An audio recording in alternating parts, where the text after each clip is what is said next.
ఇవే జీవన తరంగాలు, ఇవే ఇవే జీవన తరంగాలు, జీవన తరంగాలు.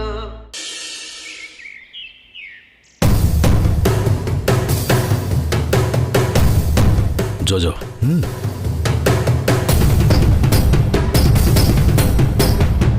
నమస్కారం అండి. నమస్కారం అండి. రండి కూర్చోండి. చూడండి, మీతో మాట్లాడేంత ఓపిక లేదు, టైము లేదు. నిజం చెప్పాలంటే మీ మీద నాకంత మంచి ఒపీనియన్ కూడా లేదు. అసిస్టెంట్ కమిషనర్గా ఉన్నాను. ఈ హోదాలో ఉన్నప్పుడు ఎవరొచ్చినా మాట్లాడాలి కాబట్టి మాట్లాడుతున్నాను. దయచేసి మీరొచ్చిన పని ఏంటో సూటిగా చెప్పి వెళ్ళిపోండి. ఒక పెద్ద ప్రాబ్లం వచ్చి పడింది. అందులో నుంచి మీరే గట్టెక్కించాలి. దానికి పరిష్కారం కూడా మీ దగ్గరే ఉంది. ఏంటో చెప్పండి. మీ దృష్టిలో మేం పెద్ద క్రిమినల్స్లా కనిపిస్తున్నాం అనుకుంటే అనుకోండి, పర్వాలేదు. మీకు ఆ ఫ్రీడమ్ ఉంది, ఏమైనా అనుకోవచ్చు. మిమ్మల్ని ఆపలేం కదా. ప్లీజ్ విషయం ఏంటో చెప్తారా? తప్పో ఒప్పో నాకు యోగ్యత ఉందో లేదో తెలియదు, కానీ ఒక విద్యా సంస్థను నడుపుతున్నాను. దాన్ని నేను లాభాల కోసమే నడుపుతున్నానని చాలామంది అనుకుంటున్నారు. కోర్స్ మీరు కూడా అదే నమ్ముతున్నారు. లాభమో నష్టమో కాసేపు అది పక్కన పెట్టి ఆలోచించండి. పిల్లలకి ఎడ్యుకేషన్ ఇస్తున్నాను, అది నిజమా కాదా? సరే చెప్పండి. ఇప్పుడు నేను తక్కువ చదువుకున్నవాడిని, మీరంటే బాగా ఎక్కువ చదువుకున్నవారు. అలాంటి మీరు ఎడ్యుకేషన్ సిస్టమ్కి ప్రాబ్లం తీసుకురావచ్చా? నేనేం చేశాను? లెక్చరర్ ప్రమోద్ గారిని ఇరికించారా? అతను ట్యాక్స్ పే చేయలేదు, అందుకు రైట్ చేశాం. కేసు విచారణలో ఉంది. అయినా అతని కేసుకి ఈ ఎడ్యుకేషన్ సిస్టమ్ బ్రేక్ అవ్వడానికి లింక్ ఏంటి? ఉంది కాబట్టే ప్రమోద్ కేసును త్వరగా కంప్లీట్ చేయండి అంటున్నాను.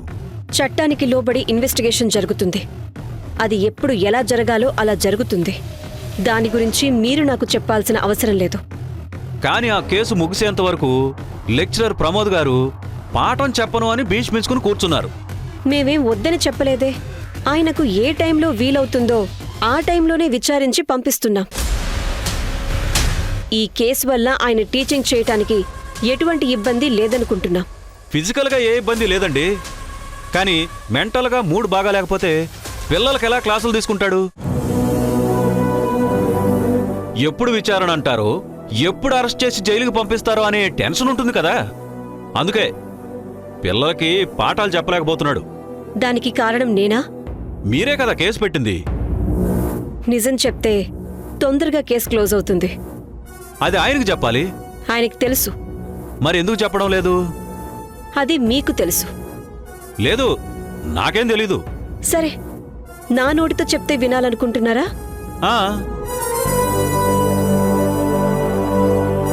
మీ నాలుకకు రెండు వైపులా పదుననుకుంటా. కేసు త్వరగా ఫినిష్ చేయాలని నాతో చెప్తారు. పాపం అతనితో నిజం చెప్తే నువ్వే ఫినిష్ అవుతావు, జాబ్ పోతుంది, ఆస్తులు పోతాయని ఆయన్ని భయపెడతారు. ఏమండి, నేను చెప్పినంత మాత్రాన చట్టాన్ని పక్కన పెట్టారు. నేను ఆయన్ని భయపెట్టినంత మాత్రాన చట్టం అతను వదిలిపెట్టదు. చాలా తెలివిగా మాట్లాడుతున్నారు. ఇది ఇంకా మాట్లాడుతూ వెళితే ఈ డిస్కషన్ ఇప్పుడు అయిపోదు. సో ఇక మీరు వెళ్ళండి. చూడండి, కేసు త్వరగా పూర్తి చేయండి. అతను ట్యూషన్లో సరిగా చెప్పట్లేదు. పిల్లలు సంవత్సరం ఫీజు అంతా ఒకేసారి కట్టేశారు. పైగా పరీక్షలు దగ్గరగా ఉన్నాయి. పిల్లల భవిష్యత్ అంతా మీ చేతుల్లోనే ఉంది. కాలేజీలో కూడా పాఠాలు సరిగ్గా చెప్పట్లేదు. దాంతో విద్యార్థుల భవిష్యత్తు పాడైపోతుంది. ఇంకా డిలే చేస్తే పిల్లలంతా కలిసి స్ట్రైక్ చేస్తారు. ఎడ్యుకేషన్ సిస్టమ్ మీద ఎఫెక్ట్ పడుతుంది. ఇప్పటికే ప్రమోద్ గారి ఇంటి మీద రైడ్ జరగడంతో మిగతా లెక్చరర్స్ కూడా ఎప్పుడు ఏం జరుగుతుందోననే టెన్షన్లో ఉన్నారు. అలా అయితే వాళ్ళు పాఠాలు చెప్పగలరా? లేదు మేడం. చూడండి, మీరు టేకప్ చేసిన ఈ ఒక్క కేసు టోటల్ ఎడ్యుకేషన్ సిస్టమ్నే షేక్ చేసేసింది. కాబట్టి వీలైనంత త్వరగా ప్రమోద్ కేసును ముగించండి. ముగించకపోతే ఎడ్యుకేషన్ సిస్టమ్ అస్తవ్యస్తం అవుతుందంటారు, అంతేనా? అందుకు పూర్తి కారణం కూడా నేనే అంటారు. కాదా మరి? కానీ మీరు రూల్స్ని బ్రేక్ చేసి బిల్డింగ్ కడితే అది తప్పు కాదు. విద్యా హక్కు చట్టాన్ని తుంగలో తొక్కి డొనేషన్స్ వసూలు చేస్తే అది కూడా తప్పు కాదు. ఓవైపు కాలేజ్లో పనిచేసే లెక్చరర్స్ ఎప్పటినుంచో ఇంట్లో ట్యూషన్స్ చెప్తూనే ఉన్నారు. అది కూడా మీకు తప్పు కాదు. మీకు వాళ్లకు సఖ్యత ఉన్నంత వరకు ఏదీ తప్పు కాదు కదా? కదా? ఎందుకంటే ఇప్పుడు మీరు చెప్తుందంతా పబ్లిక్ తెలుసు. వాళ్ళు ఒప్పుకున్నారు కాబట్టే ఇవన్నీ ఇంత బాహాటంగా చేస్తున్నామని వాళ్ళకి తెలుసు. ఇలా లేకపోతే అలాంటి వ్యవస్థని నడిపించలేం. అంతా బురదమయమని తెలుసు. జనాలకు తెలిసే వాళ్ళు నోరు మూసుకుంటున్నారు. మీరు కూడా కళ్ళు మూసుకుని చూడండి, అప్పుడు ఏమీ కనిపించదు. కనిపిస్తేనే కదా మేడం ప్రాబ్లం. ఏమంటారు? అంటే మీకు నచ్చినట్టు డాక్యుమెంట్స్ మీద ఏది రాసుకుంటే అదే నిజమని నమ్మి వదిలేయాలి, అంతేనా? అంతేగా. అలా చేస్తే నిజం నిజం కాకుండా పోదు. డాక్యుమెంట్స్లో అబద్ధం దాన్నే నిజమని పదే పదే అన్నంత మాత్రాన నిజమైపోతుందా? కాదు. ఎందుకంటే అబద్ధం, మోసం ఎప్పటికైనా దండన తప్పదు. ఎందుకంటే వాటికంటే బలమైంది నిజం కాబట్టి. దీని అర్థం మీకు ఎంత విడమర్చి చెప్పినా అర్థం కాదు. ఎందుకంటే మీకు చదువు లేదు. పోనీ సంస్కారం ఉందా అంటే అది కూడా మాటల్లోనే తెలుస్తుంది. డబ్బు వల్ల కళ్ళు మూసుకుపోయి మాట్లాడుతున్నారు. మేడం, తప్పు మేడం. అలా మాట్లాడకండి. పైనున్నవాడు అన్నీ చూస్తున్నాడు. దేవుడికి కూడా కానుకలు సమర్పించుకొని మీ పక్షమే అనిపించుకొని భ్రమపడుతున్నట్టుగా మాట్లాడుతున్నారు. మీరే అన్నారు కదా, బురద అని తెలిసిన ప్రజలంతా కళ్ళు మూసుకొనున్నారని. అవసరమైతే నేను కళ్ళు మూసుకుంటాను. కాని మీరు కోరుకున్నట్టు ఆ దేవుడు కళ్ళు తెరిచి చూస్తే అదే బురదలో మీ అవినీతి కోటలు కలిపేయగలడు. అందులో నిజాయితీ పూలు పూయించగలడు. అందుకు ఎంతో టైం లేదు. కాబట్టి తొందరగా కళ్ళు తెరవండి. అప్పుడు కలిగే దుఃఖంలో కొంతలో కొంతైనా తగ్గే అవకాశం ఉంటుంది. ఆ బాధ నుంచి ఓదార్చటానికి మీ మీద జాలి పడేవాళ్లు కూడా ఉండరు. ఇంత పెద్ద మనిషిగా చలామణి అవుతున్న మీరు అందరి ముందు మర్యాద పోయిన తరువాత బ్రతికి బట్ట కట్టాలంటే ఎలాంటి పరిస్థితి ఉంటుందో మీ ఊహకే వదిలేస్తున్నాను. అయినా వినను, కప్పిపుచ్చుకోవడానికి, తప్పించుకోవడానికే చూస్తాను అంటే ఇంక మీ కర్మ.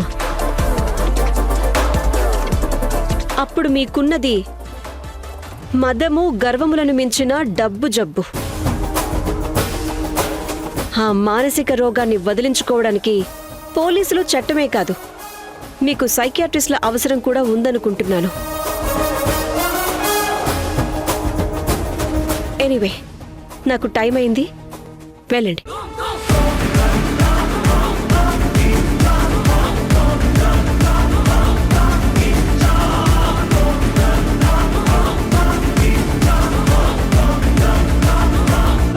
జీవన తరంగాలు. మీరు సరి చేస్తే సరే, లేకపోతే ఆ దేవుడు మీకు మంచి చేయడు. అమ్మా, రావే.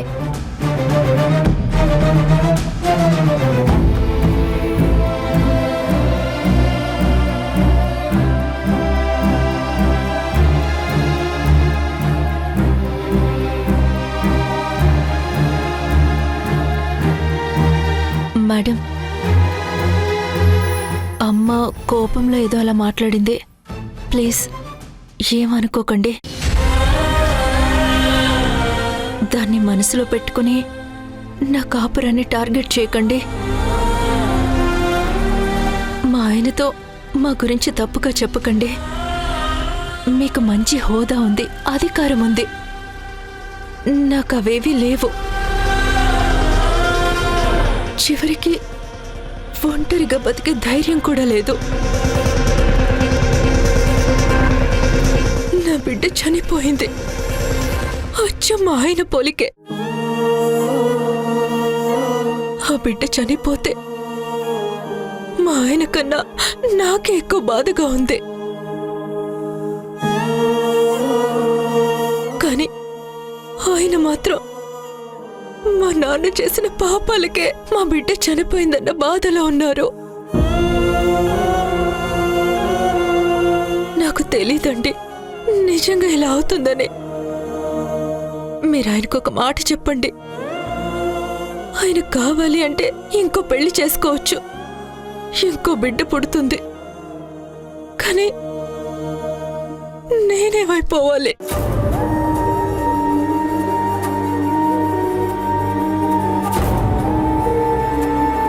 మా అమ్మేదో కోపంలో మీపై నోరు జారింది.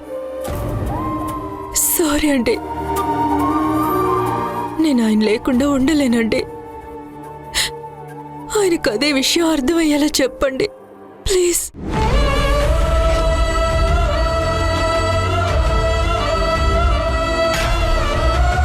సరే, మీరేం కంగారు పడకండి, ఇంటికి వెళ్ళండి. మీరు అన్యోన్యంగా కలిసి ఉండాలని నేను కోరుకుంటాను. అందుకు నా వంతుగా వీలైనంత వరకు హెల్ప్ చేస్తాను. మీ వారితో మాట్లాడి నచ్చజెప్పే ప్రయత్నం చేస్తాను. ఇక వెళ్ళండి.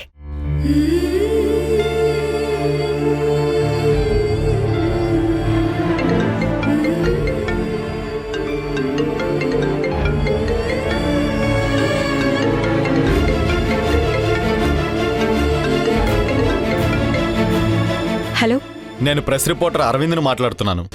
చెప్పండి. మీరు లెక్చరర్ కేసు టేకప్ చేశారు కదా. సిటీలో ట్యూషన్స్, ఇన్స్టిట్యూట్స్ ఎక్కువ అవుతున్నాయి మేడం. కాలేజీల్లో టీచింగ్ సరిగ్గా చెప్పట్లేదు మేడం. లెక్చరర్స్ అందరూ ఎక్స్ట్రా సంపాదన కోసం ఇలా ప్రైవేటు ట్యూషన్స్ నడుపుతున్నారు. ఈ టాపిక్ పై మీ ఇంటర్వ్యూ కావాలి, ఇస్తారా? ఈరోజు సాయంత్రం అపాయింట్మెంట్ ఏమైనా ఇస్తారా మేడం? సారీ, అది నా సబ్జెక్ట్ కాదు. ఆ లెక్చరర్ కేసు గురించైనా చెప్పండి మేడం. నేను టేకప్ చేసిన కేసు వివరాలు ప్రెస్కు చెప్పలేను. ఇన్వెస్టిగేషన్ ప్రాసెస్లో ఉంది. అదే చెప్పండి మేడం. నా డ్యూటీ నేను చేస్తున్నాను, దానికి పబ్లిసిటీ అవసరం లేదు. నేనిప్పుడు కొద్దిగా బిజీగా ఉన్నాను, మళ్ళీ ఎప్పుడైనా కలుద్దాం. హలో హలో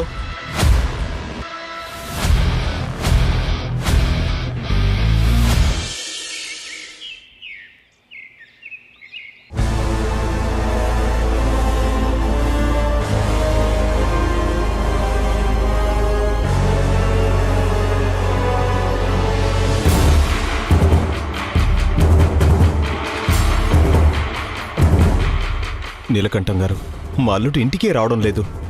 ఉన్నది ఒక్కగానొక్క కూతురు, అంతా నాశనమైపోయింది. నువ్వు ఉండు శ్రీనివాస్, తర్వాత మాట్లాడదాం.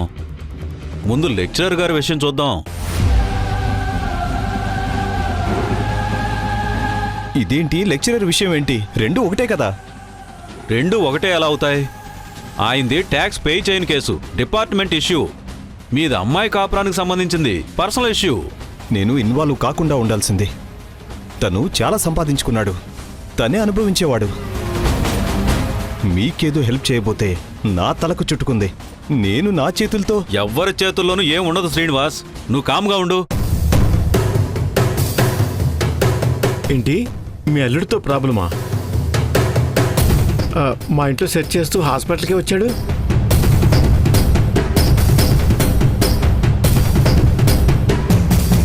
వచ్చాడు వెళ్ళాడు, అది కాదు పాయింట్ ఇప్పుడు. శ్రీనివాస్, నువ్వు కొద్దిసేపు వెయిట్ చేయి. ప్రమోద్ గారు, ముందు మీరు వచ్చిన పని చెప్పండి.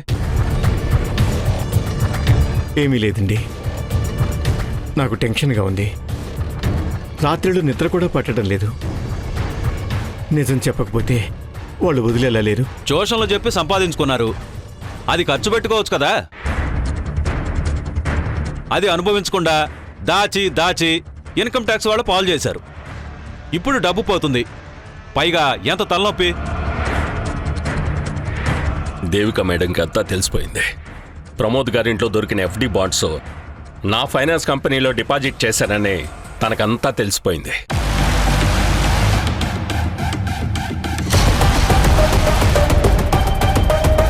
ఇప్పటికే ఎంక్వైరీ స్టార్ట్ చేస్తారని అనుకున్నాను, కానీ సైలెంట్గా ఉన్నారు.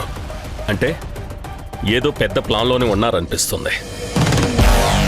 మీకేంటి, మీరు కూల్గా ఉన్నారు కదా, మీ మాటలు విని నేనే ఇరుక్కుపోయాను. చూడండి ఇప్పుడు ఏమైందో. మీరేం చేశారు సార్?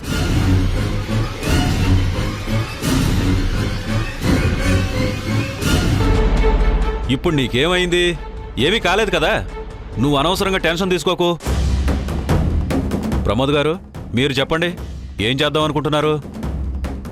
అబద్ధాలు చెప్పే అలవాటు నాకు లేదు. ఇంకా ఈ టెన్షన్ భరించటం నా వల్ల కాదు. అందుకని వెళ్ళి నిజం చెప్పేస్తా. అంటే ఉన్నది ఉన్నట్టుగా నిజం చెప్పేస్తా. అప్పుడు నీ జాబ్ పోద్ది. కానీ నా వల్ల కావట్లేదు సార్. ఈ ప్రెజర్ తట్టుకోలేకపోతున్నాను. మీరు నిజం చెప్తే నాకు ప్రాబ్లం అవుతుంది. నేను ఒప్పుకోను దానికి. అదేనా మీరిచ్చే సలహా?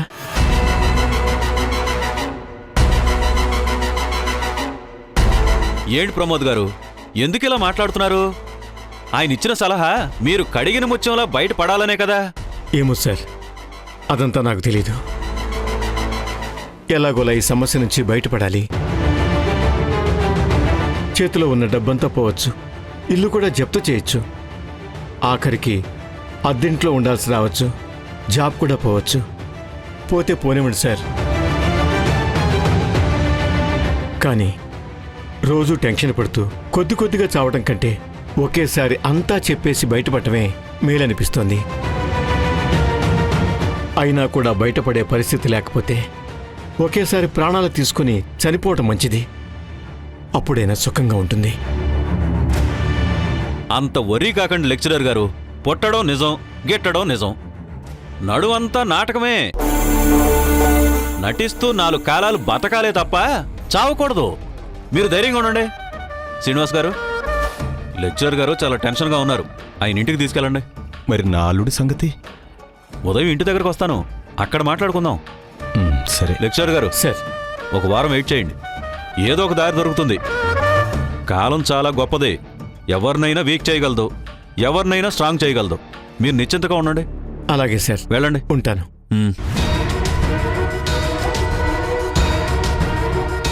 జీవన తరంగాలు. అవునమ్మా, ఏ తల్లికైనా బిడ్డ కంటే ఎక్కువ ఏదీ లేదమ్మా. బిడ్డ ఉంటే చాలు తల్లి, ఎక్కడైనా బతికేయగలదు. మరి మీరు నన్ను వదిలేసి బతకగలరా? మరేం చేయమంటావమ్మా, ఇప్పుడు అదొక్కటే మార్గం. బాగా ఆలోచించండి నాన్న. మీరు లేకుంటే అమ్మ ఒక్కతే ఉండాలి. నేను చెడుగా మాట్లాడుతున్నాను అనుకోకండి. ఎప్పటికీ పరిస్థితులు ఒకేలా ఉండవు. ఇంకొన్ని సంవత్సరాలకైనా ఏదో ఒక రోజు అమ్మో మీరు ఒంటరిగా ఉండాల్సి వచ్చినప్పుడు మీరు ఒంటరిగా ఉంటే మిమ్మల్ని కనీసం చూడొద్దంటే ఎలా నాన్నా? నేను మీ కూతురుగా ఉండి ఏం ఫలితం చెప్పండి? ఇంత పెద్ద ఇల్లుంది, బాగా సంపాదించారు, అదంతా మీ తర్వాత నాకే వస్తుంది. ఆయన ఇప్పుడు వద్దంటున్నారు. రేపు మీరెవరూ లేనప్పుడు ఈ ఆస్తి ఇలాగే వదిలేరు కదా. అప్పుడు ఆస్తి తీసుకుంటే ఆయన మీద నాకున్న గౌరవం కూడా పోతుంది. మళ్ళీ గొడవ అవుతుంది కదా నాన్న. ఆస్తి వద్దు అంటే? నా ఒక్కదానికైతే వద్దు. రేపు మాకు పిల్లలు పుడితే వాళ్ళు కోరుకుంది తీసుకురాగలడా? లేదు కదా. పైగా నా తల్లిదండ్రులు సంపాదించిన ఆస్తి నేను అనుభవించుకుంటే మీకెంత బాధగా ఉంటుంది నాన్న. ఏమో నాన్న, ఆయనతో జీవితం పంచుకోవడం కష్టం. అలా అనొద్దమ్మా. అమ్మా నాన్నని వదిలి ఉండడం అంత సులభం కాదని తనకి తెలుసమ్మా. తెలుసు కదా, మరి ఇప్పుడు నేను ఆయన కావాలా వద్దా? ఒకవేళ నేను కావాలనుకుంటే ఈ ప్రశ్నలేవి రావు. వద్దనుకుంటేనే ఇవన్నీ వస్తాయి. నా బిడ్డ బతుకుంటే అప్పుడు తన కోసమైనా ఓ మెట్టు దిగేవారు కదా.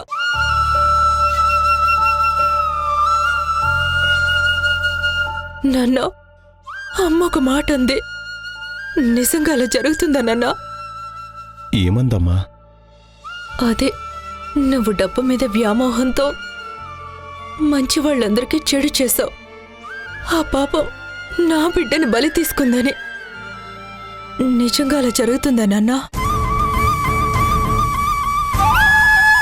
నేను ఎవ్వరికి చెడు చేయలేదు కదా. ఆయన నా బిడ్డ పోవడం వల్ల అందరికంటే ఎక్కువగా తల్లిగా నాకే బాధ ఉంటుంది.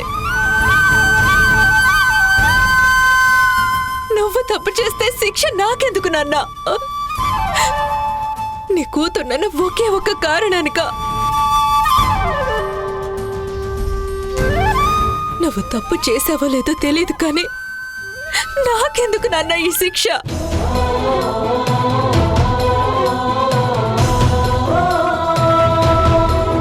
అంటే మీ ఆస్తులకే కాదు, మీరు చేసే పాప పుణ్యాలకు కూడా నేనే వారసురాలనా నాన్న?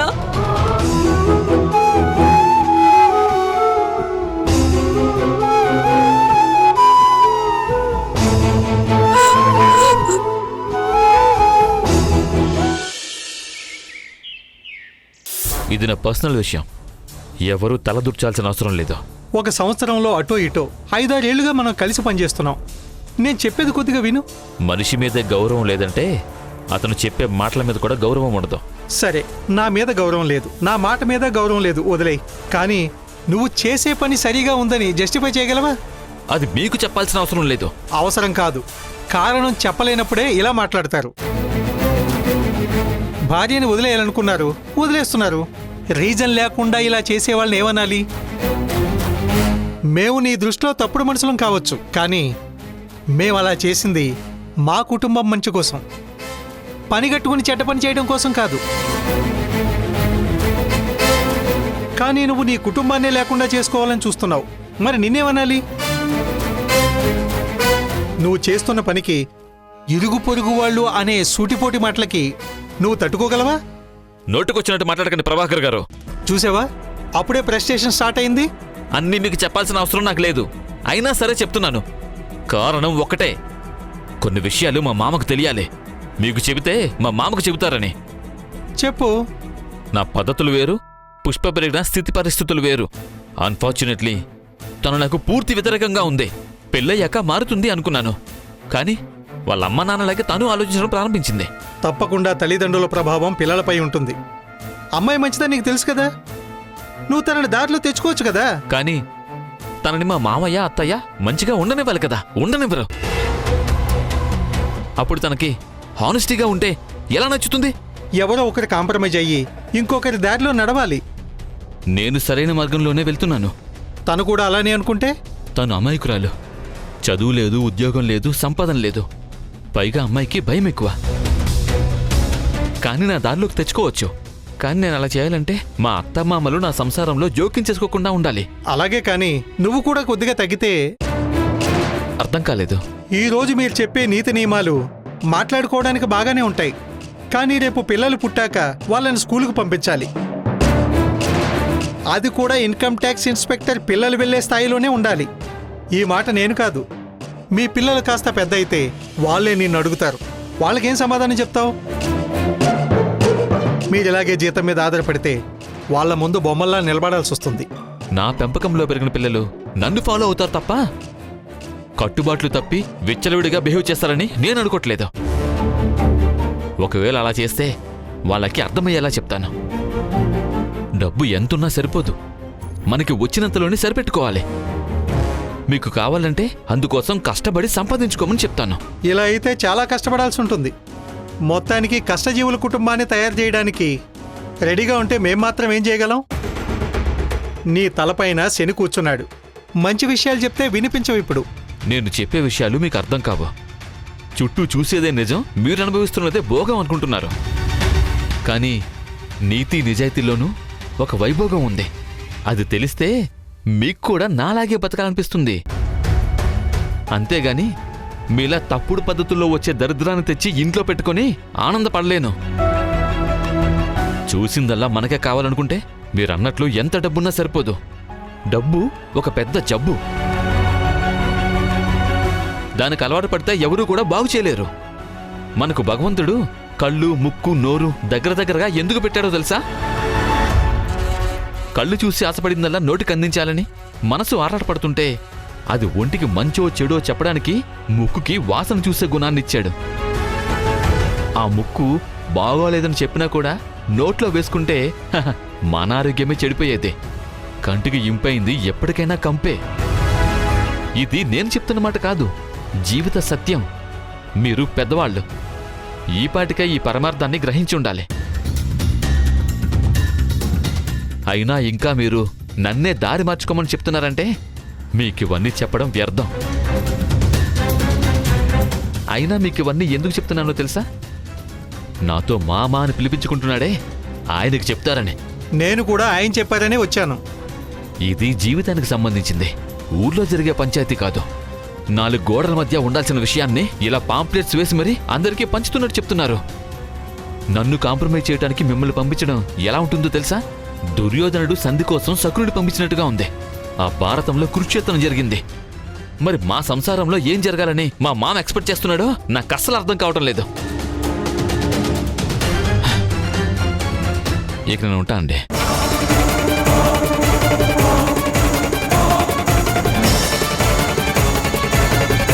జీవన తరంగాలు. మీరు నీతిమంతులే, ఆ దేవికా మేడం నీతిమంతులే. కాబట్టి ఏళ్లకేళ్లు కేసు సాగుతూనే ఉంటుంది. మీ పైన పడ్డ నింద మీ గుండెల్లో బరువు పెంచి మిమ్మల్ని కొంగదీస్తూ ఉంటుంది. ఉండని ఉండని ఉండని. అదే చిన్న అబద్ధంతో తనకు అవినీతి అంటిస్తే ఎక్కడ తన చేతులు కాలిపోతాయోనని తను త్వరగా మీ కేసు తేల్చేస్తుంది. నీకు ఫాస్ట్గా కేసు క్లియర్ అవుతుంది. నువ్వే ఆలోచించుకో. నిలకడ మీద తేలే నిజం కోసం 5-6 ఏళ్లు వెయిట్ చేస్తావా, లేక చిన్న అబద్ధంతో ఆఘమేఘాల మీద బయటపడతావో నీ ఇష్టం.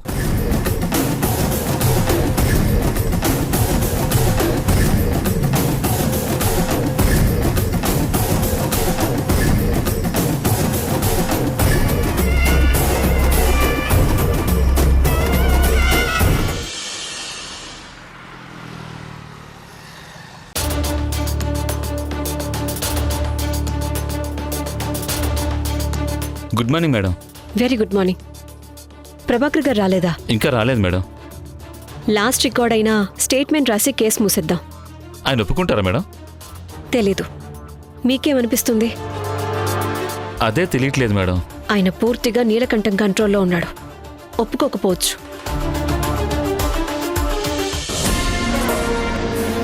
నమస్తే సార్. నమస్కారం. అందరూ బాగున్నారా? నమస్కారం సార్. నమస్కారం. నమస్తే నమస్తే. నమస్కారం నీలకంఠ కూర్చోండి సార్. నమస్తే నమస్తే. బాగున్నారా? బాగున్నాం సార్. ఎలా ఉన్నారు అందరూ? బాగున్నాం సార్. ఇదిగో లెక్చరర్ గారిని తీసుకొచ్చాను. సార్ మేడం గారికి చెప్పొస్తాను. అలాగే అలాగే. ఏంటి సార్ మీరు వచ్చారు? ముందు మీరు కూర్చోండి. కూర్చోండి, మీరు కూర్చోండి. కూర్చోండి.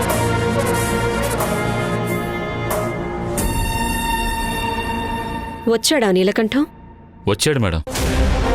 డబ్బు ఎలా ఆడిస్తుందో చూడు. నేనొచ్చిన కొత్తలో కొంచెం భయం ఉండేది. ప్రమోద్ గారి కేసు తర్వాత ఆ భయం నీలకంఠంలో కనిపించటం లేదు. తను సేఫ్ అనుకుంటున్నాడు. ధైర్యంగా నిద్రపోతున్నట్టున్నాడు. ఇదే సరైన టైం నీలకంఠాన్ని టార్గెట్ చేయడానికి. ఎవ్వరూ తనని ఏం చెయ్యలేరని విర్రవీగుతున్నట్టున్నాడు. సరిగ్గా ఇప్పుడు లాక్ చేస్తే ఆ కిక్కే వేరు. అప్పుడు భయం పుడుతుంది. ఈ భూమి మీద ఉన్నన్ని రోజులు ఆ నీలకంఠం భయంతో జాగ్రత్తగా బతుకుతాడు. భయం ఎందుకు వద్దయ్యా అంటే వినడు. అందరూ చేసే తప్పే నువ్వు చేశావు. కాకపోతే నువ్వు దొరికిపోయావు. దానికి ఇన్సల్ట్గా ఫీల్ అయితే ఎలాగయ్యా? ఇలాంటి కేసుల్లో ఇరుక్కుని ఎంతమంది పాపులర్ అవ్వలేదు? ఏమంటారు ప్రభాకర్ గారు? దయచేసి నన్ను ఇన్వాల్వ్ చేయకండి. సార్ లోపలికి రమ్మన్నారు. వెళ్దాం పదండి. సార్ మిమ్మల్ని వద్దన్నారు. లెక్చరర్ గారిని మాత్రమే రమ్మన్నారు. ఓహో, మీరు వెళ్ళండి సార్. మీరు వెళ్ళండి.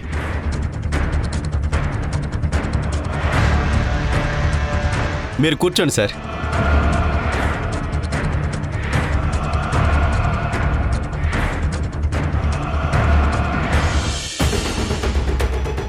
నమస్కారం మేడం. నమస్కారం, కూర్చోండి. అందరూ లక్షల్లో ఫీజు అడుగుతున్నారు. ఇవ్వడానికి నా దగ్గర డబ్బులు ఎక్కడున్నాయి మేడం? బాగా ప్రిపేర్ అయ్యి వచ్చారు.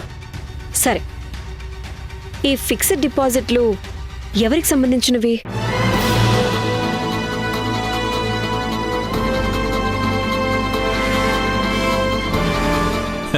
అవి ఆయనవి కావు. ఎవరో స్టూడెంట్స్ ఇంటికొచ్చినప్పుడు అక్కడ పెట్టి మర్చిపోయారు. మరి లోపల అలమరాలో ఎవరు పెట్టారు? మరిచిపోయిన వాళ్ళు పోగొట్టుకున్న వస్తువు కోసం వస్తే తిరిగి ఇవ్వడానికి అలమరాలో దాచిపెట్టారు. అసలే ఫిక్స్డ్ డిపాజిట్ డాక్యుమెంట్ కదా, అందుకే సేఫ్గా దాచిపెట్టారు. మరి ఆ రోజు తనవేనని ఒప్పుకున్నారు. మీరందరూ చుట్టూ కూర్చుని భయపెడితే భయపడిపోయి అలా అన్నాడు. అబద్ధాలు ఎందుకు చెప్తారు? లేదు మేడం, నేను చెప్పేది నిజం. లెక్చరర్ ప్రొఫెషన్లో ఉన్నారు, మీరు అబద్ధం చెప్తే ఎలా? తప్పు ఎవరు చేయరు? అందరూ చేస్తారు. దానికే పెద్ద పెద్ద శిక్షలు రాద్ధాంతాలు ఎందుకంట? అసలు ప్రభుత్వం అంటే ఎవరు? ప్రజలకు అమ్మా నాన్నలాగా. ప్రజలు పిల్లలు. ఆ పిల్లలు తప్పు చేస్తే అమ్మా నాన్నలా బుద్ధి చెప్పి సరిచేయాలి గాని దానికే ఆస్తులు జప్తూ జైలుని భయపెడితే ఏమైపోవాలి? ప్రజల్ని ప్రేమించే పద్ధతి ఇదేనా? చాలా ధైర్యం వచ్చింది నీలకంఠం గారికి. ఆ రోజు మేడం గెటౌట్ అంటే మళ్ళీ రారేమో అనుకున్నాం.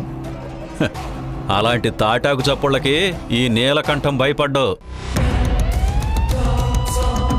అయినా ఫస్ట్ టైం ఏదో రెస్పెక్ట్తోనే వెళ్ళాం. ఏది ఇప్పుడు అరవమని చూద్దాం. అయినా దొంగలకు పోలీసులంటే ఫస్ట్ టైం భయం.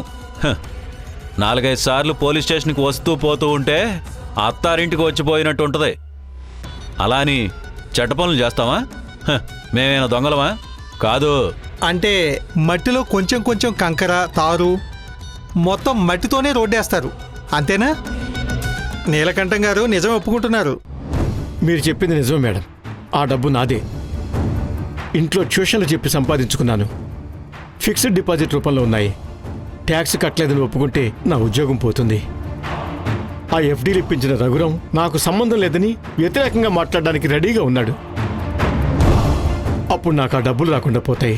నా పరిస్థితి రెండిటికి చెడ్డ రేవడవుతుంది. అలా అని మీరు ఆ ఎఫ్డీలు ఎవరో వచ్చి మర్చిపోయారని అబద్ధం చెప్తే ఇంకా కాంప్లికేట్ అవుతుంది. అవును, ఇంట్లో ట్యూషన్లు చెప్పడం అయితే నిజం. ఫీజు తీసుకోకుండా పాఠాలు ఎందుకు చెప్తున్నారు? పిల్లలు రిక్వెస్ట్ చేస్తున్నారు. నేను ఒక లెక్చరర్ని. నాకు పిల్లల భవిష్యత్తు ముఖ్యం, అందుకే చెప్తున్నాను. ఓహో, సర్వీస్ ఓరియంటేషన్తోనా?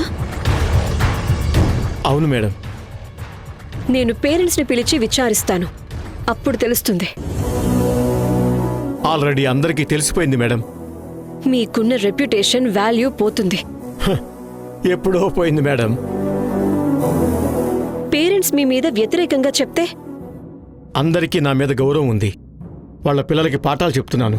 దానికి వారికి నా మీద కృతజ్ఞతాభావం ఉంది. ఏ పేరెంట్స్ నాకు వ్యతిరేకంగా చెప్పరు. ఎందుకంటే పేరెంట్స్ నాకు ఇచ్చిన ఫీజుని వాళ్ళ లెక్కలో చూపించరు కాబట్టి. మీరు రాబట్టాలనుకున్న సమాధానం ఏ పేరెంట్స్ నుంచి రాదు. అయితే మీ మనస్సాక్షిని పూర్తిగా చంపుకొని ఇలా మాట్లాడుతున్నారన్నమాట. లేదు మేడం. మరి నోటి నుంచి నిజం చెప్పేది ఒక నమ్మకం మీద. నా మీద నమ్మకం లేదా?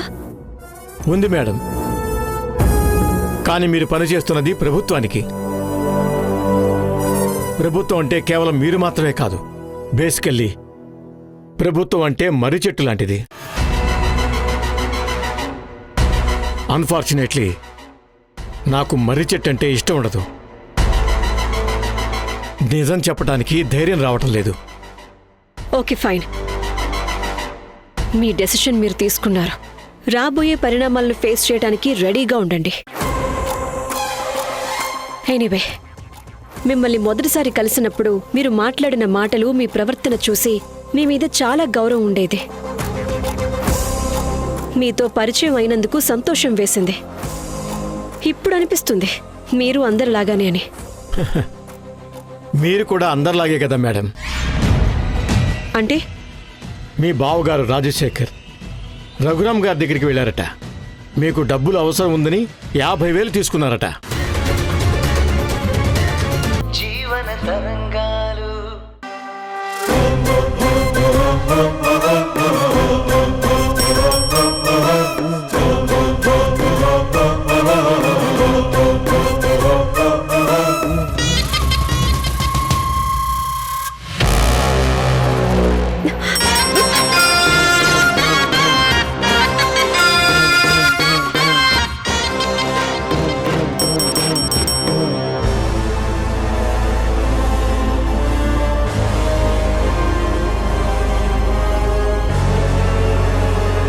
ఎందుకయ్యా వెళ్లకుండా నవ్వుతూ నుంచున్నావు?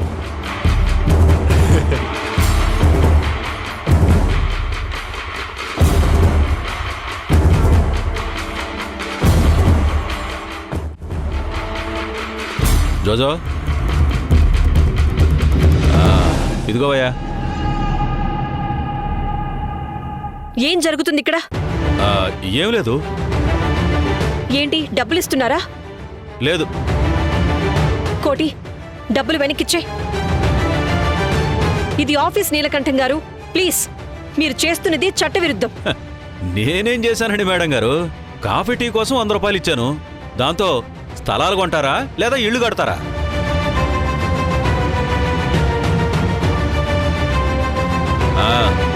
పదండి లెక్చరర్ గారు, పోదాం.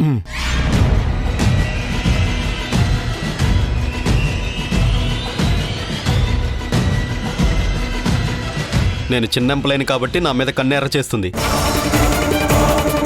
ఏమన్నా? ఏమీ లేదు. This is height of indiscipline. I can't tolerate it. లంచం ఇవ్వటం తీసుకోవటం రెండూ నేరమే. ఇద్దరికి శిక్ష పడుతుంది. ఏం చేస్తున్నారు మీరు? ఈ ఆఫీస్ సూపరింటెండెంట్ మీరు. ఈ న్యూసెన్స్ పై రిపోర్ట్ తయారు చేసి నా టేబుల్ పై పెట్టండి. ఇవి పిల్లలాటలు అనుకుంటున్నారా? ఆఫీస్ సస్పెండ్ చేస్తే అప్పుడు తెలిసొస్తుంది.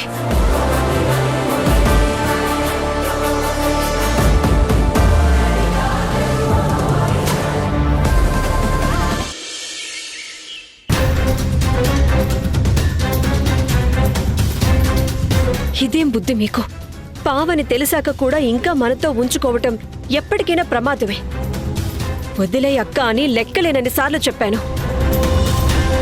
అయినా అక్క వినలేదు. నువ్వు ఎన్ని తప్పులు చేసినా, నీ వల్ల ఎంత ముప్పు వచ్చినా తను కాపాడుకుంటూ వచ్చింది. చివరికి నీ వల్ల తనకి జీవితమే లేకుండా పోయింది. ఇప్పుడు నా లైఫ్ కూడా నాశనం చేయాలని చూస్తున్నావా?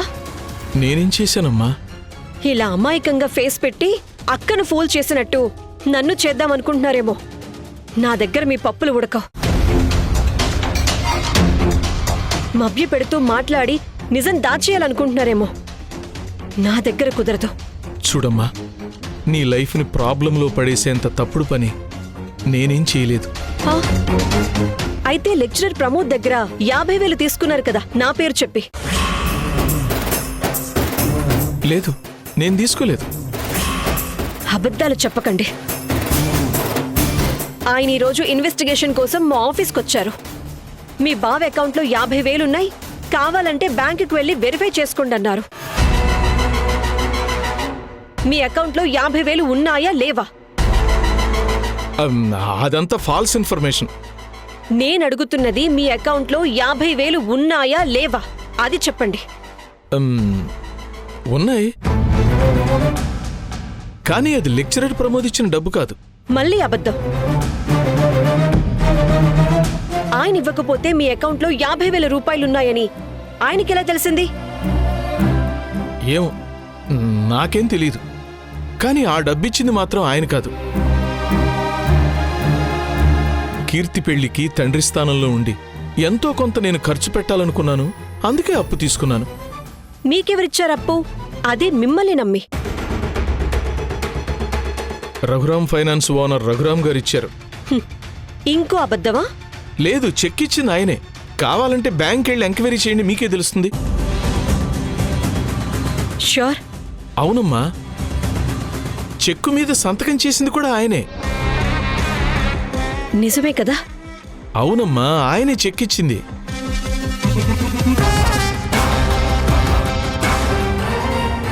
రఘురామ్ చెక్కిస్తే ఆ విషయం ప్రమోద్కి నీలకంఠానికి ఎలా తెలిసింది?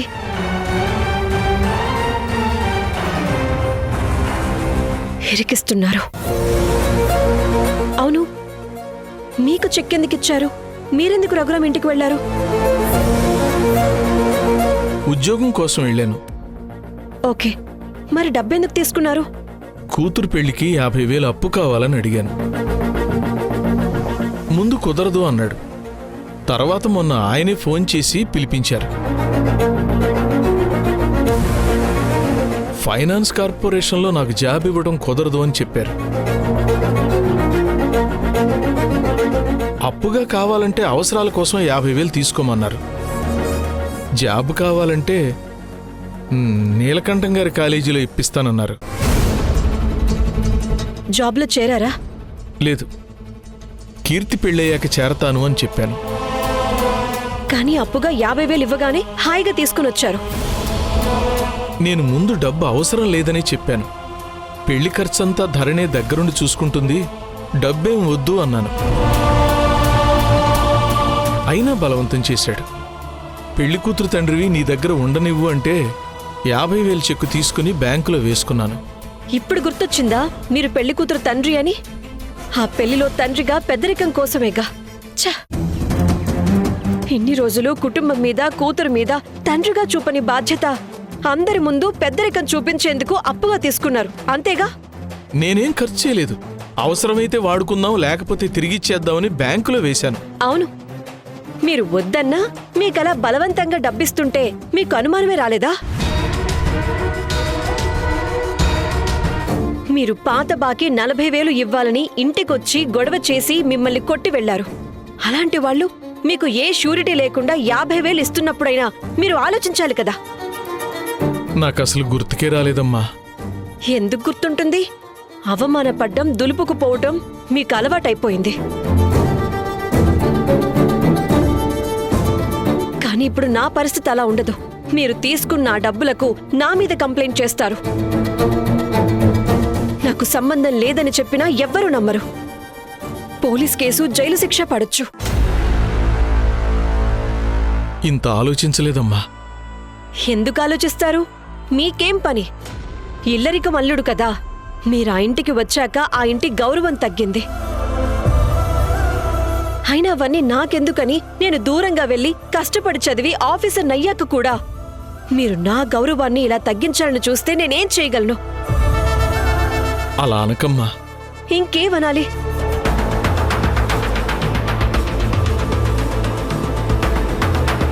మైనస్తో ఎంత పెద్ద సంఖ్యను మల్టిప్లికేషన్ చేసినా దాన్ని కూడా మైనస్లోకి తీసుకెళ్తుంది. నా కుటుంబంలో ఎంత పెద్ద మైనస్ని పెట్టుకొని ఎవరినని ఏం ప్రయోజనం? నిజమేంటో కావాలంటే రాసిస్తానమ్మా. తనిచ్చింది అప్పుగా మాత్రమే. అలా చెప్తే మిమ్మల్ని ఎవరు నమ్ముతారు చెప్పండి? కనీసం అప్పిచ్చినట్టు డాక్యుమెంట్ కూడా రాసుకోలేదు. ఇప్పుడు చెక్కిచ్చిన రఘురామ్ ఏం చెప్తే అదే నిజం. తెలివైనవారు. చాలా తెలివిగా మిమ్మల్ని ఉపయోగించుకొని నన్నిరికిస్తున్నారు. మీరు వెళ్ళండి. అది జీవన తరంగాలు. కనుక్కున్నాను. 50,000 రూపాయల చెక్కిచ్చారని లెక్చరర్ చెప్పారు. నీ నిప్పు లాంటి నిజాయితీకి ఇంకెంతమందిని తగలేస్తావే? ఇప్పటికే నీతి నిజాయితీ అంటూ నీ కాపురాన్ని కూల్చుకున్నావు. ఇప్పుడు తిరిగి తిరిగి వచ్చి నీ కుటుంబం మీదే పడ్డావు. ఇప్పుడు ఈ కుటుంబం కాలి బూడిదయ్యే వరకు నీకు తృప్తిగా ఉండదా? నేనేం చేశానమ్మా? నీకా లెక్చరర్ కేసు అవసరమా? నా డ్యూటీ నేను చేశాను. నీకు తెలుసు కదా ఆ లెక్చరర్ అక్క కొడుకుతో కీర్తికి పెళ్లి కుదిరిందని. దానికి నేను చేసిన దానికి ఏంటి సంబంధం? లేదా? సంబంధం లేదా? ఏ సంబంధం లేకుండానే తిరిగి తిరిగి ఇంటి వరకు వచ్చి ఉచ్చు బిగించారా? అమ్మా, నేను కేసు చేశాను. దానివల్ల ఈ పెళ్లికి ఎటువంటి ప్రాబ్లం రాలేదు. అది నీకు కూడా తెలుసు. నువ్వు ఈ కేసు చేయడం వల్లే కదా వీళ్ళాయన 50,000 తీసుకునేదాకా వచ్చింది. నేను వేరే కేసు చూసినా కూడా ఆయన తీసుకునేవారు. ఆయనకున్న చెడలవాట్లకు జల్సాలకు దానికి నన్నెందుకు అరుస్తున్నావు? ఆయనకు బుద్ధి బాగా లేకపోతే దానికి కారణం ఎవరు? పిన్ని ప్లీజ్, నాన్నేం చేశారన్నది క్లియర్గా తెలీదు. మీరు మోసగాడు అని ముద్ర వేయకండి. నేను కాదు మోసగాడంటుంది, ఈ లోకమే కోడే కూస్తుంది. కొత్తగా నేనంటానికేముంది? లోకం మాట కాదు పిన్ని, మీరు చెప్పండి. నేను చెప్తున్నాను, 50,000 తీసుకోవటం నిజం.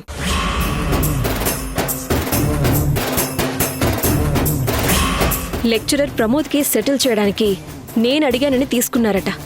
ఆ రఘురాం కూడా ఇదే చెప్తున్నారు. ఆయన డబ్బులు ఇవ్వడం నిజమా మరి?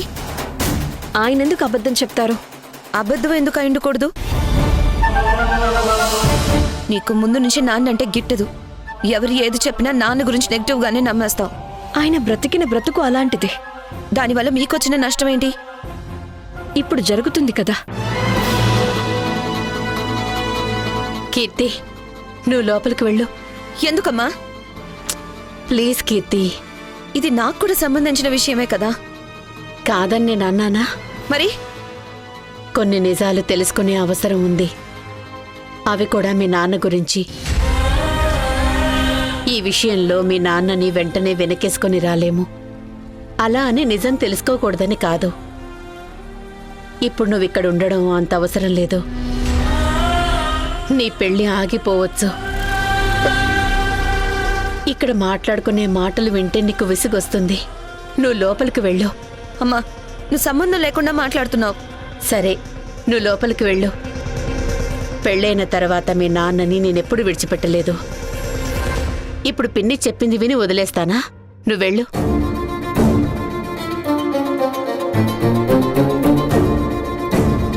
ఇప్పుడు చెప్పు. అయితే ఆ లెక్చరర్ కేసు సెటిల్ చేయడానికి మా ఆయన డబ్బులు తీసుకున్నారని రఘురాం చెప్పారు, అంతేనా? మరి లెక్చరర్ ఏమన్నారు? అసలు ఈ 50,000 తీసుకున్న సంగతి ఆ లెక్చరర్ చెప్తేనే తెలిసింది. తన స్టేట్మెంట్ రికార్డ్ చేయడానికి ఆఫీస్కి పిలిస్తే కావలసిన ఇన్ఫర్మేషన్ ఇవ్వలేదు. నేను కాస్త ర్యాష్గా మాట్లాడాను. అప్పుడు చెప్పారు, మీ బావకి 50,000 ఇచ్చాను, ఇంకా కావాలంటే చాలా డబ్బు అడగండి, ఎందుకు ఊరికే ఇబ్బంది పెడతారన్నారు. దాంతో నువ్వు అతని మీద కోప్పడి బయటికి పంపించావు, అంతే కదా? మరి ఇంకేం చెయ్యాలమ్మా? వాళ్ళు చెప్పారు, నువ్వు గుడ్డిగా నమ్మేశావు. అమ్మా, నువ్వు ఊరుకోమ్మా. నువ్వే ఊరుకోవే. ఆ రఘురాం గురించి నాకు బాగా తెలుసు. ఉత్త నక్కజిత్తులో మారివాడు. అమ్మా ప్లీజ్. తర్వాత ఏమైందో చెప్పవే. చెప్పేదేముంది? వాళ్ళు చెప్పేవన్నీ అబద్ధాలే. చెక్ ఇచ్చినందుకు డాక్యుమెంట్స్ ఉంటాయి. అబద్ధం అనడానికి కుదరదు. నువ్వు చూసావా ఆ డాక్యుమెంట్స్ ని? తెచ్చి చూపిస్తాను. తెచ్చి చూపించని తర్వాత మాట్లాడొచ్చు. ఇక నువ్వు వెళ్ళొచ్చు. అమ్మా, నువ్వు లోపలికి వెళ్ళు. నువ్వేం బుర్ర పాడు చేసుకోకే. ఇదంతా అబద్ధం. చెడుగా చెప్తున్నారు అంటే విషయం తెలుసుకుంటేనే కదా ముందేం చేయాలో తెలుస్తుంది. నువ్వు కాసేపు ఆగమ్మా. సరే, మీ అక్కా చెల్లెళ్ళు ఏం మాట్లాడుకుంటారో మీ ఇష్టం.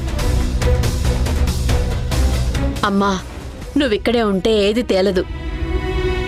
మీ ఇష్టం అని చెప్పానుగా, మాట్లాడుకోండి. తర్వాత ఏమైంది? తరువాత బావని పిలిపించి కనుక్కున్నా. నాకు అర్థమైంది, జాబ్ కోసం వెళ్లారట.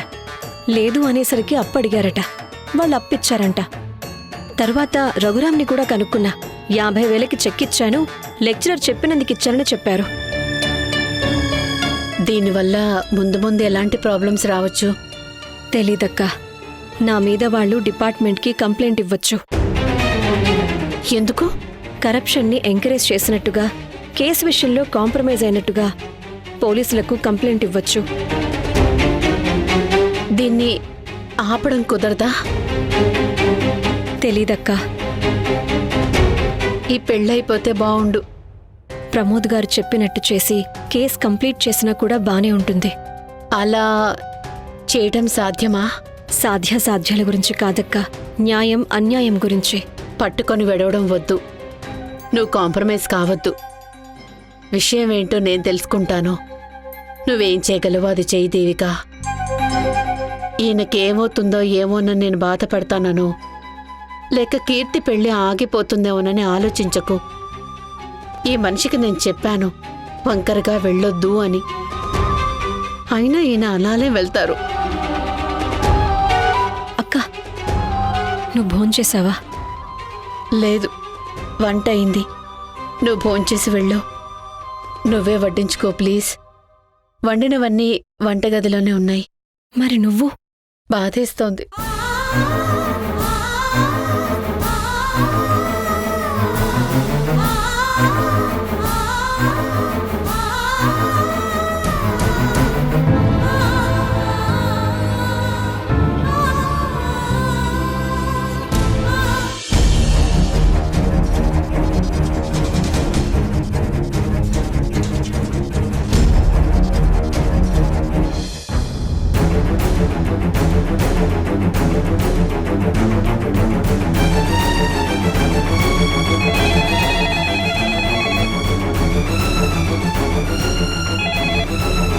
హలో, అమ్మ కీర్తి, నేను నాన్నని. చెప్పు నాన్న. మన ఇంటి ముందు కారుందేంటమ్మా? దేవిక పిన్ని వచ్చింది. పోలీసులు ఏమన్నా వచ్చారా? లేదు నాన్న. అమ్మా, ఎటువంటి గొడవ చేయొద్దని పిన్నికి చెప్పు. నన్ను ఎక్కడికి రమ్మంటే అక్కడికి వస్తాను. ఇప్పుడు నువ్వెక్కడున్నావు? మన ఇంటి ముందే ఉన్నానమ్మా. తను వెళ్ళిపోని, నేను తర్వాత వస్తాను. అలాగే.